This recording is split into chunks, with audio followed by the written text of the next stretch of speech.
Hello everyone, welcome you all again to Namma LaExcellence. So in the previous video, we have talked about the basics of fundamental rights, what are the features. So today, I'm going to talk about these fundamental rights from one article to the other article, what are these fundamental rights and how the questions are being asked. So firstly, these fundamental rights from part 3 of the Constitution, Article 12 to 35 will give these fundamental rights or the basic rights. Article 12 of the Constitution defines what is actually state. The state under Article 12 is not just the union government and the state government, but it also includes the local government or even other authorities within the territory of India or under the control of Government of India. So here the interesting thing is this term other authorities. This term other authorities has been widened by the judicial interpretation, and the judiciary says that the other authorities will also include the private organizations if they are working under the state, or if they are receiving substantial fund from the government, or if their service is of public in nature and if they are working as an arm of the state, even then such organization will come under the definition of the state. So that is how this has been widened now. And Article 13 talks about the law. It defines what is a law. So according to Article 13, the law it includes not just the laws passed by the parliament or the state, but it also includes the executive orders, ordinances, bylaws, rules, notices, etc. Now the question is, does the Constitution Amendment Act is also under the definition of law in Article 13 is the question, and the judiciary has clarified that the Constitution Amendment is not part of the definition of law. Thus, the Constitution Amendment is not a law as per Article 13, but in case 7 the Bharati case, Supreme Court has clarified that the Constitution Amendment Act is not a law under Article 13.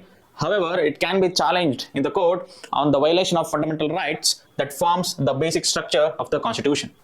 Now moving on to the fundamental rights. How many fundamental rights are there in Part 3 of the Constitution and what are they? We have 6 fundamental rights. As I told you earlier, in the original Constitution there were 7, but right to property was repealed through 44th Constitution Amendment Act. So at present we have 6 broad rights from Article 14 to that of Article 32. Article 14 to 18 covers right to equality. Article 19 to 22 covers right to freedom. Article 23 and 24, this covers right against discrimination. Article 25 to 28 covers right to freedom of religion. Article 29 and 30 covers cultural and educational rights. Article 32 talks about the right to constitutional remedies. So these are the broad 6 fundamental rights that we have in the Indian Constitution. Now coming to the right to equality itself. The right to equality from Article 14 to 18 covers different rights. In that, Article 14 talks about the equality before the law and equal protection of the law. Article 15 talks that no citizen shall be discriminated on the grounds only of religion, race, caste, sex or place of birth. Underline the word only here. Article 16 talks about equality of opportunity in the matters of public employment. Article 17 talks about abolition of untouchability, and Article 18 talks about the abolition of titles. A simple previous year question will show you that how the questions are being framed. Read this question. Which one of the following categories of fundamental rights incorporates the protection against untouchability as a form of discrimination? I will read this question again. Which one of the following categories of fundamental rights incorporates protection against untouchability as a form of discrimination? So here the options are right against exploitation, right to freedom, right to constitutional remedies, and right to equality. If you see the options, right against exploitation, freedom and equality, all of them seems to be one and the same. You may relate the given provision, that is protection against untouchability, towards equality also, towards the freedom also, and towards right against exploitation. But remember, you must categorize this according to the Constitution. The Constitution categorizes this protection against untouchability under the right to equality, that is Article 17, and therefore we have to answer it as right to equality itself, that is according to the Constitution. So here the answer is right to equality. So this is how the questions are being framed. We need to compare this right to equality and the right against exploitation. We need to remember what are those provisions under each categories. So the equality includes 14, equality before the law, equal protection of law. 15, that is protection against the discrimination only on these grounds, that is religion, race, caste, sex, or place of birth. Article 16, equal opportunity in public employment. 17, abolition of untouchability. 18, abolition of titles. All of these will come under the right to equality. Moving on to the next, that is from Article 19 to 22, we'll talk about the right to freedom. Under the right to freedom, Article 19 specifies the protection of 6 rights, and these 6 rights will include the freedom of speech and expression, the freedom to assemble peacefully, the freedom to form associations or unions, freedom to move freely throughout India, and freedom to reside and settle in any part of India. Next, freedom to practice any profession or carry on any occupation, trade, or business. So these are the 6 rights which are protected under Article 19.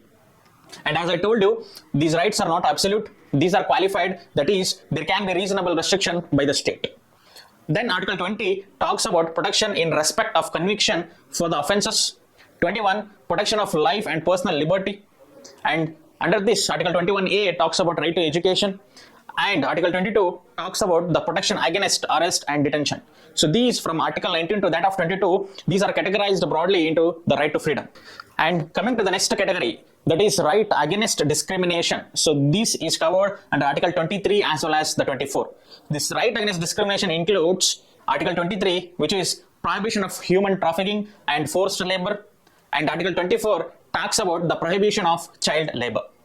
So here, if you compare the right to equality, the 14 to 18, and right against discrimination, 23 and 24, you have to compare and you have to study. Because as I showed you, the questions are being framed from these basics. Which one of these rights is categorized into right to equality? Which one of these is categorized into the right against discrimination? Or they can bring the individual, like the abolition of untouchability is included either in right to equality or right against discrimination. So when you read abolition of untouchability, you may be confused that this may be in right against discrimination, but remember in the constitution, which is given under right to equality under Article 17. So this is how you have to compare and you have to prepare. Now see the one more question which is asked from this right against discrimination. The question is, which of the following are envisaged by the right against exploitation in the Constitution of India? First, prohibition of traffic in human beings and forced labor. B, second one is abolition of untouchability. See here again, you may be confused that since it is given as right against exploitation, maybe untouchability is included, but that is wrong. Third, protection of interest of the minorities, which is again not there. Fourth, prohibition of employment of children in factories and mines. So if you see and observe, and exactly in the constitution, the two are given in right against exploitation or the discrimination, that is prohibition of traffic in human beings and forced labor, and the second is prohibition of employment of children in factories and mines. So if you observe other two, that is abolition of untouchability and protection of interest of minorities, all of them seems to be correct as per the question of right against exploitation, but if you see the constitution, it is categorized in different forms. So this is how you have to compare and you have to prepare.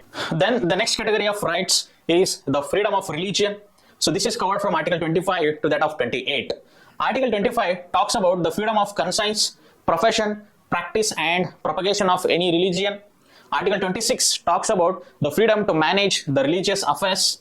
Article 27 talks about freedom from taxation to promote any religion. Article 28 will talk about the freedom from attending the religious instructions. You have to remember these rights, or you have to recognize these rights where these are actually classified. These are from the freedom of religion. The question can be in a confusing way. It is classified into the right to equality or the right against exploitation, as I showed you, and that is why you have to remember the categorization of these rights. Whenever there is something related to the religion, be it profession, propagation, freedom from taxation or attending religious instructions, these will come under the right to freedom of religion from Article 25 to that of 28.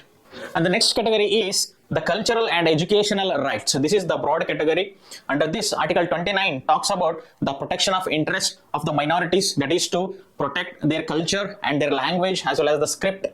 And Article 30 talks about the right of minorities to establish as well as administer their own educational institutions. That is Article 30. So these two which will talk about the protection of the interest of minorities is categorized into the cultural and educational rights. And among all of these fundamental rights, there are rights which are available only to the citizens of India, whereas other rights, they are available to the foreigners also. So coming to the rights which are available only to the citizens of India, it is Article 15 that talks about the prohibition of discrimination on the grounds only of religion, race, caste, sex, or place of birth. This Article 15 is available only to the citizens.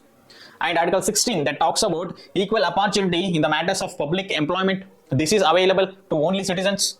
Article 19 that is protection of 6 freedoms related to speech and expression, assemble peacefully, formation of associations or unions, freedom to movement throughout India, freedom to reside and settle in any part of India, and freedom to practice or follow one's profession or interest. So these are available only to the citizens. And apart from that, Article 29 as well as 30, which talks about cultural and educational rights, are also available only for the citizens. So to conclude, the fundamental rights available only to citizens are Article 15, 16, 19, 29 and 30. So these are the rights that are available only to the citizens, whereas the other fundamental rights are also available to the foreigners. So this is the end of the video. Thank you.